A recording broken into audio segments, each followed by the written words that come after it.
आपकी आमदनी से ज्यादा प्रभावी यह बात है कि इंसानियत के लिए आप कितने मददगार साबित हुए हैं।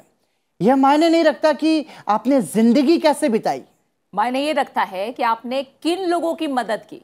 अमूमन हम सब सफलता की राह में आगे बढ़ते हुए मानवता से, समाज से हाथ मिलाकर रखना भूल जाते हैं। जिंदगी में आगे बढ़ने के लिए ये गलती करने से बचें। हमेशा दूसरों में अपने आदर्श क्यों तलाशना। हमारे पास ढेरों ऐसे मौके होते हैं जब हम लोगों को यह बता सकते हैं कि सही तरीके से अपनी शर्तों पर जिंदगी कैसे बिताई जा सकती है। ढेरों लक्ष्य हासिल करने की प्रक्रिया में अगर भीतरी खुशी नहीं मिलती तो ऐसी जिंदगी बेमानी है। इसलिए मंजिल ही नहीं, सफर को भी खूबसूरत बनाइए। हेलो इंडिया, मैं हूं प्रीति। हेलो इंडिया, मैं हूं पराक्रम सिंह शेखावत।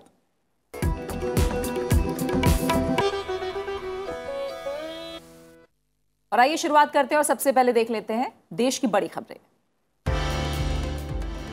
प्रधानमंत्री नरेंद्र मोदी ने हिमाचल प्रदेश में 7,000 करोड़ की रेणुका बांध परियोजना और 1,800 करोड़ रुपए की 210 मेगावाट से अधिक की लुहरी स्टेज 1 पनबिजली परियोजना की आधारशिला रखी।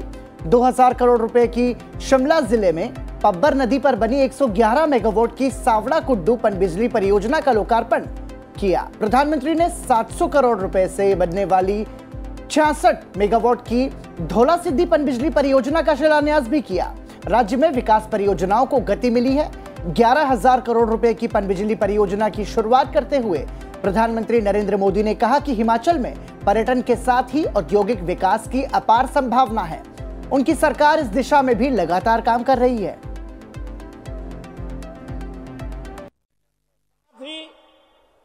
औद्योगिक विकास की भी अपार संभावना है। हमारी सरकार इस दिशा में भी लगातार काम कर रही है। हमारा जोर विशेष तौर पर फूड इंडस्ट्री, फार्मिंग और फार्मा पर है। केंद्रीय गृह मंत्री अमित शाह ने दिल्ली में नार्को समन्वय केंद्र की उच्च स्तरीय समिति की तीसरी बैठक की अध्यक्षता की। इस मौके पर गृह मंत्री ने कहा कि सरकार ने मादक पदार्थों के खिलाफ जीरो टॉलरेंस नीति अपनाई है। सरकार मानती है कि नशे की समस्या राष्ट्रीय सुरक्षा के लिए भी एक बड़ी चुनौती है, जिसे सभी के सहयोग से ही निपटा जा सकता है। गृह मंत्री ने सभी ड्रग लॉ एनफोर्समेंट एजेंसियों और इंटेलिजेंस एजेंसियों के बीच एक बेहतर समन्वय और तालमेल की जरूरत बताई। बैठक में फैसला लिया गया कि सभी राज्य डीजीपी के अधीन dedicated anti narcotics task force का गठन करें। राष्ट्रीय स्तर पर एनसीबी के अंतर्गत केंद्रीय एनकॉड इकाई के गठन के भी निर्देश दिए गए हैं। साल 2018 से 2021 के बीच 1,881 रुपए के 1,881 करोड़ रुपए मूल्य के मादक पदार्थ जब्त किए गए, जो वर्ष 2011 से 2014 के बीच जब्त किए गए ड्रग्स का 3 गुना है। सरकार ने कार निर्माता कंपनियों को अगले 6 महीनों के भीतर फ्लैक्स फ्यूल इंजन वाले वाहनों का निर्माण शुरू करने की सलाह दी है। फ्लैक्स ईंधन गैसोलीन और इथेनॉल से बना एक वैकल्पिक ईंधन है। केंद्रीय सड़क परिवहन और राजमार्ग मंत्री नितिन गडकरी ने ट्वीट किया कि आयातित ईंधन पर देश की निर्भरता को कम करने और किसानों को फायदा देने के उद्देश्य से अब भारत में ऑटोमोबाइल निर्माताओं को फ्लैक्स फ्यूल व्हीकल्स और flex fuel strong hybrid electric vehicles का निर्माण शुरू करने की सलाह दी गई है। उन्होंने कहा कि प्रधानमंत्री की आत्मनिर्भर भारत की दृष्टि और परिवहन ईंधन के रूप में इथेनॉल को बढ़ावा देने की सरकार की नीति के अनुरूप फ्लैक्स ईंधन वाहन 100% पेट्रोल या 100% जैव इथेनॉल के संयोजन पर चलने में सक्षम है। केंद्रीय मंत्री नितिन गडकरी ने कहा कि इस कदम से वाहनों से वेल टू व्हील आधार पर ग्रीन हाउस गैस उत्सर्जन में भी भारी कमी आएगी। केंद्रीय स्वास्थ्य सचिव राजेश भूषण ने चुनाव आयोग को उन राज्यों में कोविड की स्थिति से अवगत कराया जहां अगले साल की शुरुआत में विधानसभा चुनाव होने हैं। ईसीआई और स्वास्थ्य मंत्रालय जनवरी 2022 में एक और बैठक करेंगे। स्वास्थ्य सचिव ने निर्वाचन आयोग को वायरस के प्रसार की रोकथाम के लिए हाल के दिनों में जारी किए गए कोविड प्रोटोकॉल और गृह मंत्रालय के दिशा निर्देशों के बारे में भी जानकारी दी। चुनाव आयोग ने आईटीबीपी, बीएसएफ और एसएसबी के शीर्ष अधिकारियों से भी मुलाकात की और अंतर्राष्ट्रीय सीमाओं पर कड़ी निगरानी बनाए रखने के लिए कहा है। आयोग ने एनसीबी के आला अधिकारियों को चुनाव में मादक पदार्थों के प्रभाव पर नजर रखने का निर्देश दिया।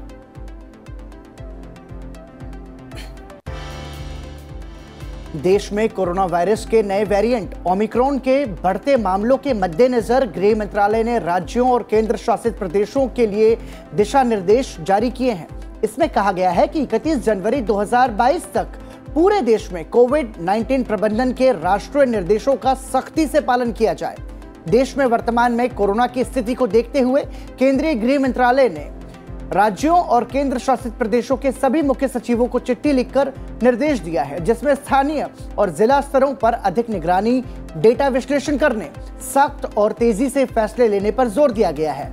गृह सचिव अजय भल्ला ने राज्य सरकारों से आग्रह किया है कि वो कोविड अनुकूल व्यवहार के नियमों को सख्ती से लागू कराएं। राज्य और केंद्र शासित प्रदेश त्योहारी सीजन के दौरान भीड़ को नियंत्रित करने के लिए जरूरत के हिसाब से स्थानीय स्तर पर पाबंदियां लगाने पर विचार करें। देश में 15 साल से 18 साल की उम्र तक के बच्चों को कोविड वैक्सीन लगाने का अभियान 3 जनवरी से शुरू होने जा रहा है। इसके लिए 1 जनवरी से बच्चों की रजिस्ट्रेशन प्रक्रिया शुरू हो जाएगी। ये रजिस्ट्रेशन कोविन ऐप पर किया जा सकेगा। इसके लिए बच्चों का स्कूल आईडी कार्ड उनके आयु प्रमाण पत्र के तौर पर कोविन ऐप पर अपलोड करना होगा। इसमें आधार भी इस्तेमाल किया जा सकेगा। बच्चों को कोवैक्सीन और जायडस कैडिला की वैक्सीन का विकल्प होगा, जिन्हें DCGI से मंजूरी मिली है। 10 जनवरी से देश में स्वास्थ्य और अग्रिम मोर्चे पर तैनात कर्मियों, अन्य गंभीर बीमारियों से पीड़ित 60 साल की उम्र से अधिक के लोगों को डॉक्टरी सलाह पर एहतियात के तौर पर टीकों की तीसरी खुराक दिए जाने की शुरुआत की जाएगी। इसे प्रिकॉशन डोज का नाम दिया गया है। जिन लोगों को कोरोना वैक्सीन की दूसरी डोज लगवाए हुए 9 महीने बीत चुके हैं। राष्ट्रव्यापी कोविड टीकाकरण अभियान के तहत देश में अब तक 142 करोड़ से अधिक कोविड रोधी टीके लगाए जा चुके हैं। महामारी से अब तक 3 करोड़ 42 लाख से अधिक लोग स्वस्थ हो चुके हैं। स्वस्थ होने की दर 98.4% हो गई है।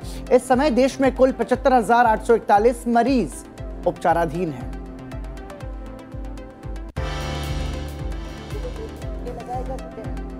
नीति आयोग की जारी चौथे स्वास्थ्य सूचकांक के अनुसार केरल एक बार फिर बड़े राज्यों में समग्र स्वास्थ्य प्रदर्शन के मामले में पहले स्थान पर है।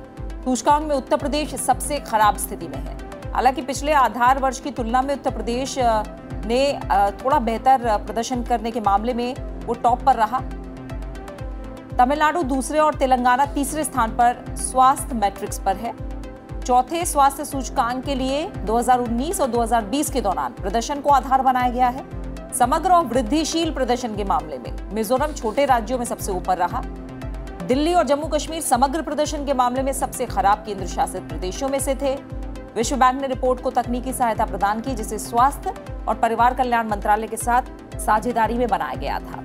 इसका मकसद राज्यों में कंपटीशन पैदा करके स्वास्थ्य को लेकर यानी हेल्थ को लेकर चल रहे सुधार कार्यों का मूल्यांकन करना है।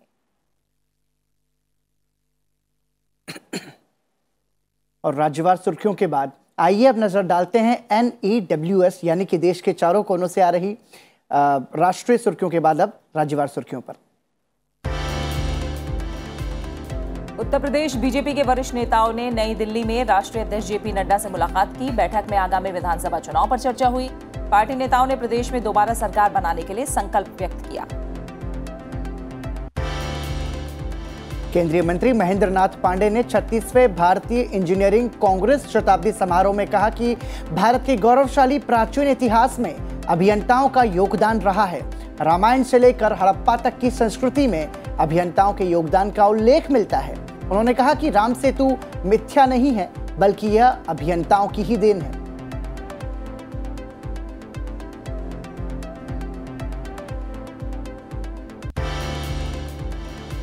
चंडीगढ़ नगर निगम चुनाव के परिणाम घोषित हो गए हैं। आम आदमी पार्टी 14 सीटें पर जीत हासिल करके सबसे बड़ी पार्टी बनी। वहीं भारतीय जनता पार्टी को 12 सीटें, कांग्रेस को 8 और अकाली दल को 1 सीट मिली है।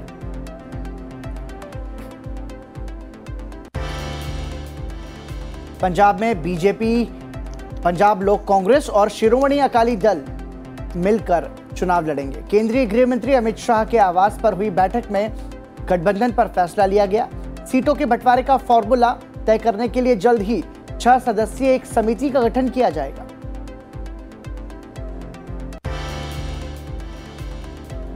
हरियाणा के मुख्यमंत्री मनोहर लाल खट्टर ने करनाल में किसान समृद्धि शिविर का उद्घाटन किया। इस दौरान मुख्यमंत्री ने 5.5 करोड़ रुपए की लागत से बने एकीकृत पैक हाउस और फसल समूह केंद्र का भी उद्घाटन किया। उत्तर प्रदेश के मुख्यमंत्री योगी आदित्यनाथ ने लखनऊ में साहिबजादा दिवस में हिस्सा लिया और गुरुद्वारे पहुंचकर मत्था टेका। मुख्यमंत्री योगी आदित्यनाथ ने कहा कि भारत की गुरु परंपरा सामान्य परंपरा नहीं, एक दिव्य परंपरा है।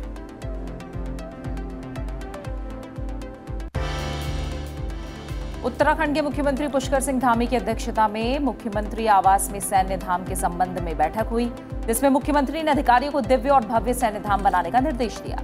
मुख्यमंत्री ने इसके लिए चरणबद्ध तरीके से कार्य योजना तैयार करने की बात कही। कर्नाटक के मुख्यमंत्री बसवराज बोम्मई ने बेंगलुरु में देश की पहली BS6 इंजन वाली डीजल बसों को लॉन्च किया। मुख्यमंत्री ने स्मार्ट सिटी योजना के तहत 90 मिनी इलेक्ट्रिक बसों को हरी झंडी दिखाई।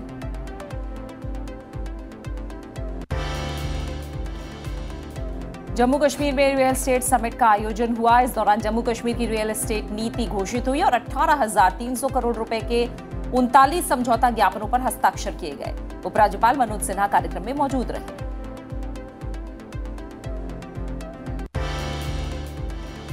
7 बार के राज्यसभा सांसद और जेडीयू नेता महेंद्र प्रसाद का दिल्ली में निधन हो गया। वो लंबे समय से बीमार चल रहे थे। प्रधानमंत्री नरेंद्र मोदी और बिहार के मुख्यमंत्री नीतीश कुमार ने उनके निधन पर शोक जताया और श्रद्धांजलि दी।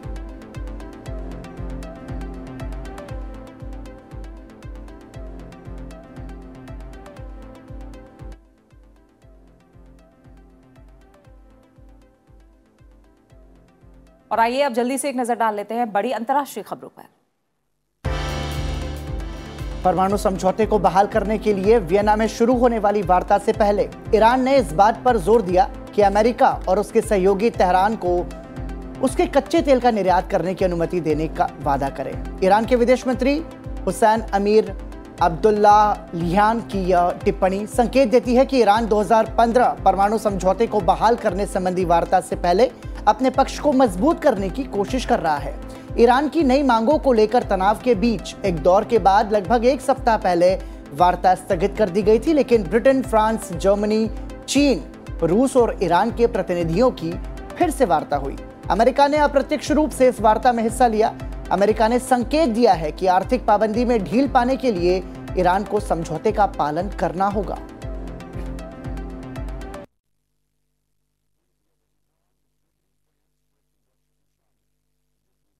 दक्षिण अफ्रीका में रंगभेद को समाप्त करने में मदद करने वाले नोबेल शांति पुरस्कार विजेता आर्कबिशप डेस्मंड टूटू का निधन हो गया है। वो 90 वर्ष के थे। आर्कबिशप डेस्मंड टूटू रंगभेद विरोध के प्रतीक नेल्सन मंडेला के समकालीन थे। उन्होंने 1948 से 1991 तक दक्षिण अफ्रीका में अश्वेत बहुमत के खिलाफ श्वेत अल्पसंख्यक सरकार द्वारा लागू नस्लीय भेदभाव की नीति को समाप्त करने के आंदोलन में महत्वपूर्ण भूमिका निभाई थी। उन्हें 1984 में नोबेल शांति पुरस्कार से सम्मानित किया गया था। उपराष्ट्रपति एम वेंकैया नायडू ने आर्कबिशप डेस्मंड टूटू के निधन पर शोक व्यक्त किया। उपराष्ट्रपति ने कहा कि दक्षिण अफ्रीका में रंगभेद के खिलाफ आंदोलन के अग्रणी नेता आर्चबिशप डेस्मंड टूटू के निधन से विश्व शांति और मानवाधिकार का एक सशक्त स्वर शांत हो गया है। प्रधानमंत्री नरेंद्र मोदी ने अपने संदेश में कहा कि आर्कबिशप डेस्मंड विश्व भर में असंख्य लोगों के लिए मार्गदर्शक थे। उन्होंने मानवीय गरिमा और समानता के लिए जो काम किए वो हमेशा याद रखे जाएंगे।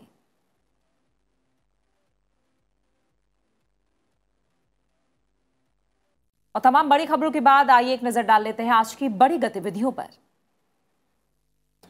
आज की गतिविधियों की बात करें तो आज प्रधानमंत्री IIT कानपुर के 54वें दीक्षांत समारोह में शामिल होंगे।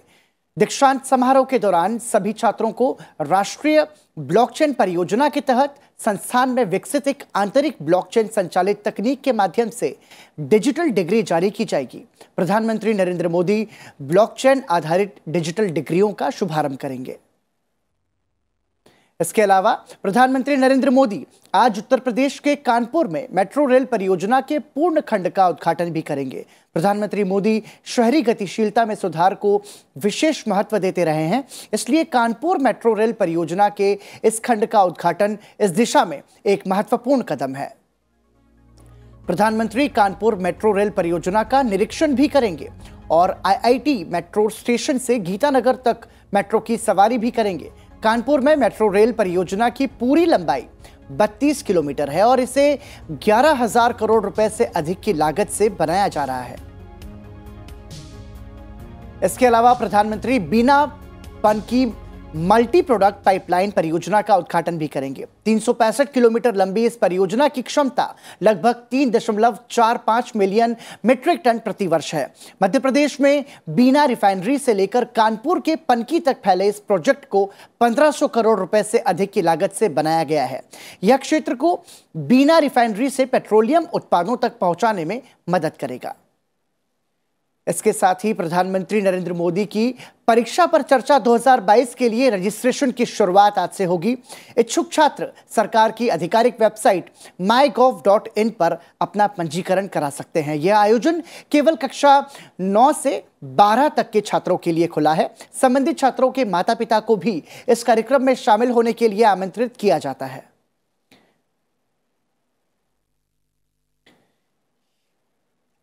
और इसी के साथ एक छोटा सा ब्रेक, छोटे से ब्रेक के लिए रुकते हैं और ब्रेक के उस पार जानेंगे आज के दिन से जुड़ा इतिहास। अब बने रहिए हमारे साथ।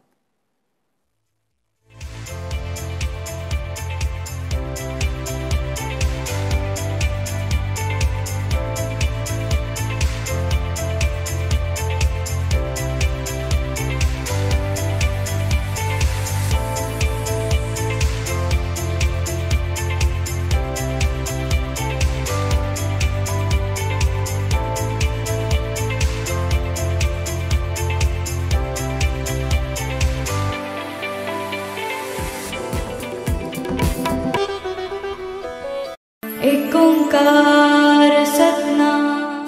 सिख धर्म भी एक अद्भुत धर्म है।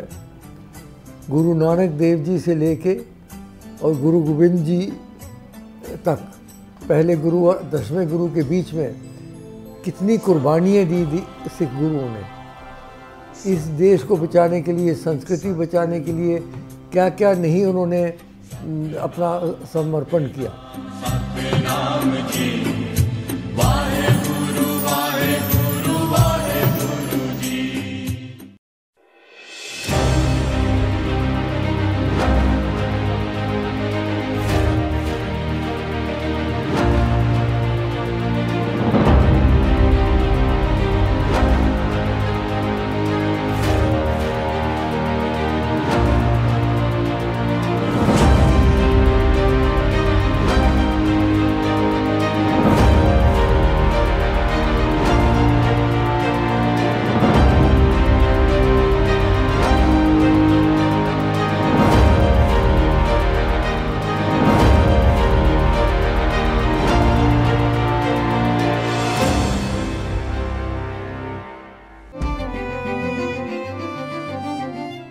सार्थक संवाद में इस बार चर्चा ग्रामीण विकास की। यहाँ जमींदारी के उद्गम का प्रश्न भी महत्वपूर्ण हो जाता है।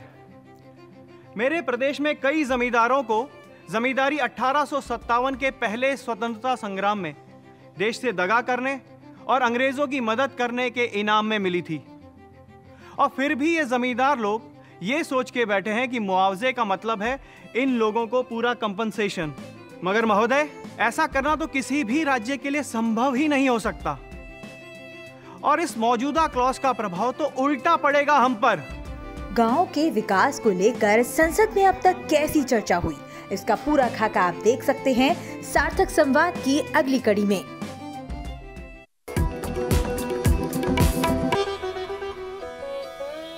हेलो इंडिया ब्रेक के बाद एक बार फिर आपका स्वागत। और प्रीति, अब नजर डालते हैं आज के इतिहास पर। बिल्कुल, आइए देखते हैं आज के दिन से जुड़ा इतिहास और आपको बताते हैं कि इतिहास के पन्नों में 28 दिसंबर के नाम क्या खास घटनाएं दर्ज हैं। 28 दिसंबर वर्ष 2003 में अमेरिका में ब्रिटेन के कुछ विमानों में स्काई मार्शल यानी सुरक्षा गार्ड तैनात करने का फैसला लिया गया।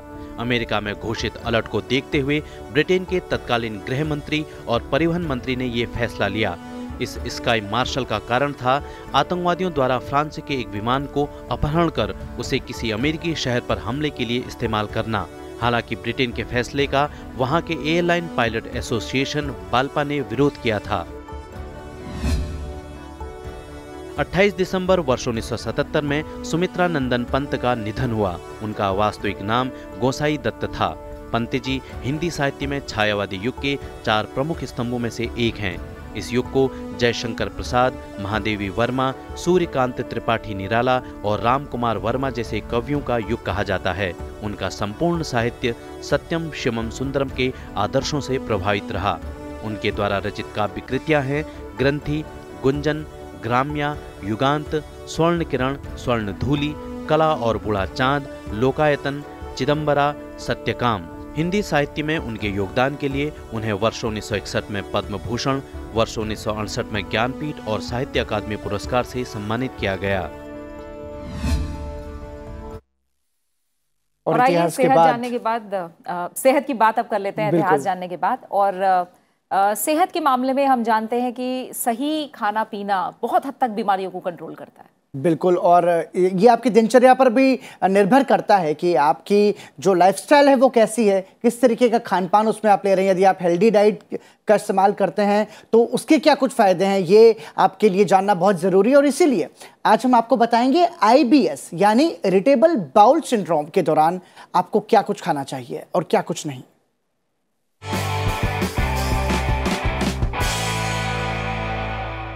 आज हम बात करने वाले हैं IBS की, इरिटेबल बाउल सिंड्रोम।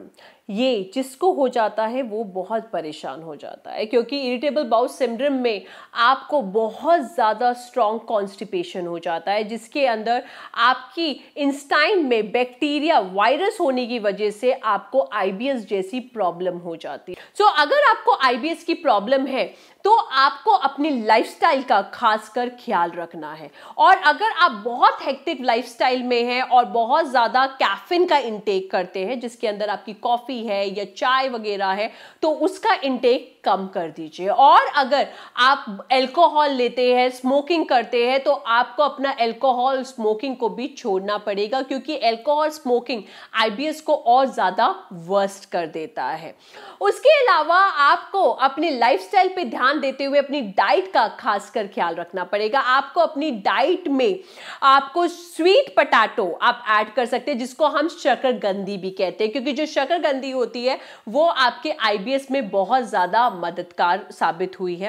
अगर आपको IBS है और आप अगर बहुत स्पाइसी खाना खाते हैं, बहुत तीखा खाना खाते हैं, तो वो भी आपको अवॉइड करना है। उसके अलावा अगर आपको IBS की प्रॉब्लम है तो आप अपने किचन में से रेमेडी ढूंढ सकते हैं जो आपकी IBS में बहुत ज़्यादा मदद कर सकती है। जैसे कि सुबह आपको एक पार्सले जूस लेना। पार्सले जो होता है वो एक धनिया जो होता है उसकी फैमिली का पार्ट होता है।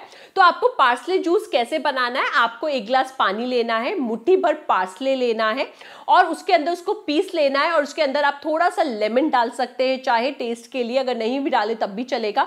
और रोज सुबह खाली पेट आपको पार्सले का जूस लेना है और सोने से भी पहले आपको पार्सले का जूस लेना है।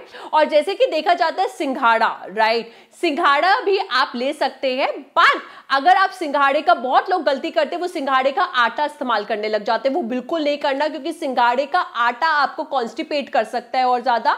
सिंघाड़ा आप ले सकते हैं, जैसे कि आप शाम में अपने फ्रूट्स में ले लीजिए, सोने से पहले ले लीजिए। उसके अलावा एक आप डिटॉक्स ड्रिंक IBS के लिए बना सकते हैं, जिसमें आपको क्या करना है, 5 गिलास पानी लेना है। उसके अंदर आपको 1/4 चम्मच आपको छोटी हरी इलायची उसका पाउडर डालना है, 5-6 चुटकी भर आपको उसके अंदर हींग डालनी है और उसके अंदर 1/4 चम्मच मुलेठी डाल दीजिए और मिला के आप पूरे दिन डिटॉक्स वाटर लीजिए और आप देखेंगे आपके IBS में बहुत ज्यादा मदद होगी and your IBS will go away.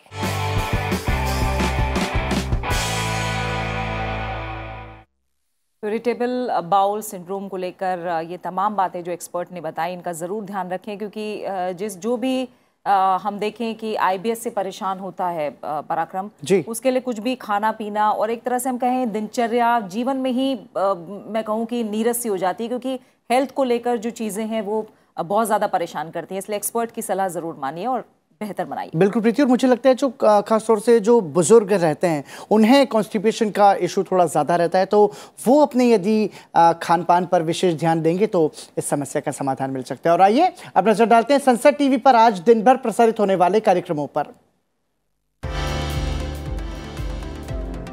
Hello India के बाद आप देख सकते हैं सुबह 9 बजे से हमारा विशेष कार्यक्रम द डिफेंडर्स, और 9:30 बजे देखिए डिप्लोमेटिक डिस्पैच। सुबह 10 बजे संसद टीवी पर आप देख सकते हैं आजादी का अमृत महोत्सव, और शाम के कार्यक्रमों की बात करें तो शाम 7 बजे समसामयिक मुद्दों पर आधारित चर्चा, मुद्दा आपका। शाम 7:30 बजे आप देख सकते हैं संसद संवाद, और रात 8 बजे देखिए दिन भर की बड़ी खबरों पर आज की खबर। रात 8:30 बजे संसद टीवी पर आप देख सकते हैं हेल्दी इंडिया शो, और रात 9:30 बजे इंग्लिश डिस्कशन प्रोग्राम पर्सपेक्टिव 9:30 बजे। रात 10 बजे देखना ना भूलिए बिल्स एंड इनसाइट।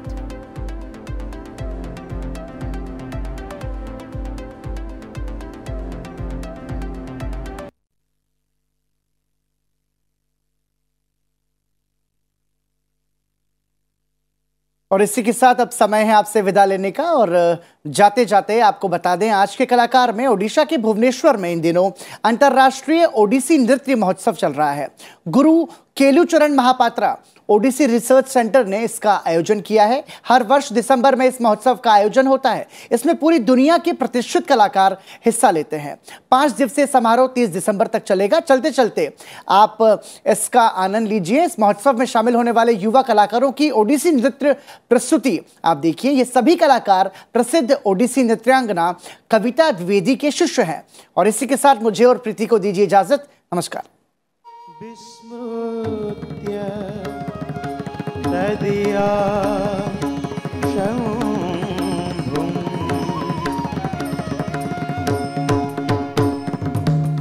श्रुतसा प्लावित विधेयम्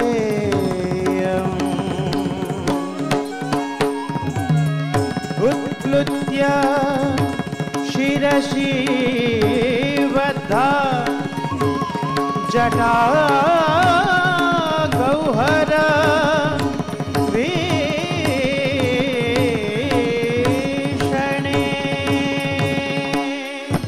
बिस्तरी पाटी खाइला माटी माचो सुमति छटोर पीटी माचो सुमति छटोर पीटी से छटोर पीटी से छटोर पीटी माचो सुमति छटोर पीटी आकटन्ते थरे ता पेट भितरे आकटन्ते थरे ता पेट भितरे अशेष ब्रह्मांड अशेष ब्रह्मांड